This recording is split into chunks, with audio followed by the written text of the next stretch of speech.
So here it is. This is, again, it's silence. There's no audio on this. What are we looking at here as we play this film? What are we seeing on our screen, John?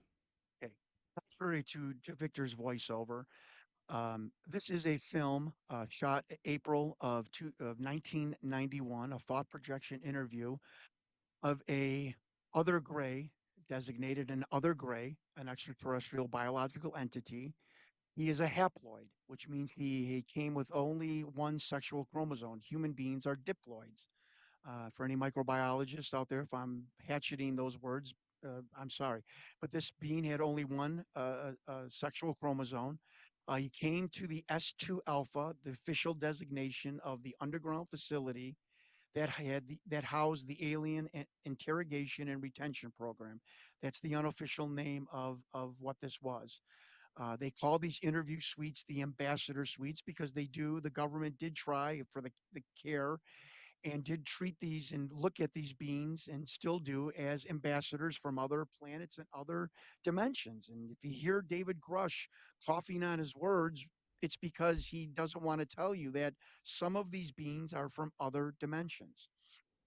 And so this being was very ill at the time. He had a respiratory issue. Now Sean David Morton also heard. I can't verify this veracity that it's some sort of debilitation or disease with its heart lung sac. It does not have a traditional heart. It's got a heart lung one sac, which was the need for the special monitor, which goes up and down, does not go across.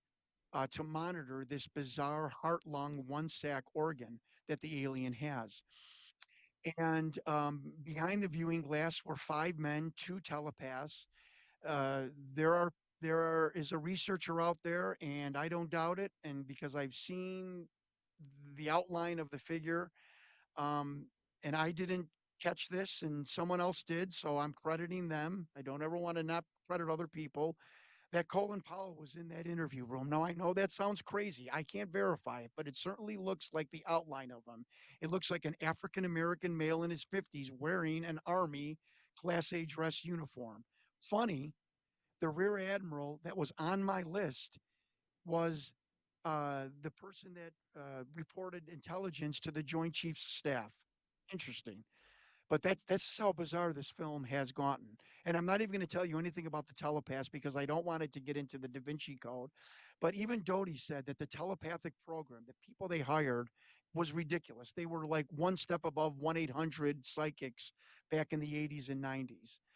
But there was two men in particular that were very in touch with these beings, and they would sit down with these aliens and these beings and immediately get information and relate it back to whatever military person was in the room.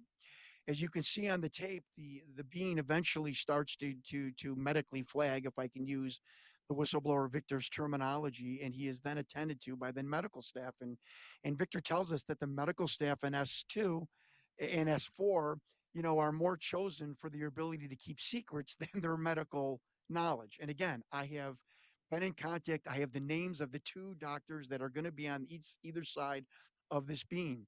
On the bottom, you're going to see DNI/27. That is the Department of Naval Intelligence. According to Richard Doty, there's like a conga line of different agencies waiting to insert their questions to this being in the 2 hour long interview. The interviews are conducted about once a month. Uh,